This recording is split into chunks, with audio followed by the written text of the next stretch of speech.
हरिओम। विष्णु भगवान की जय। सूर्यादि विष्णु भक्तों को नियम प्रणाम। सब पर भगवान की कृपा सदा बने रहे। ओम देव दर्शनम पुण्य पुरुषनम पापनाशनम। डेटा देव का मुख भाग्य जन्म जन्म का दुख बेटी जोत भागी चौथ श्रीजम्बेश्वराय नमो नमः।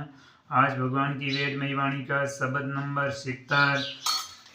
ओम हक हलालू हक साच कृष्ण सुकृत अल्यो न जाई भल बाही लो भल बीजी लो पवण बड़ भलाई जीव के काजे खड़जे कहती तामे लो रखवा लो रे भाई देतानी सेतानी फिरेला तेरी मत मोरा चर जाई उन्मुन मनवा जीवत जतन कर मन राखी लोटाई जीव के काजे गड़जे खेती बाय दबाय न जाई न तान हिरणी न ता हिरणा न चीनो हरी आई न ता मोरा न ता मोरी न उंदर चर जाई कोई गुरु कर ज्ञानी तोड़त मोवा तेरो मन रखवालो रे भाई जो अराज्यो राव युधिष्ठिर सो आराधो रे भाई।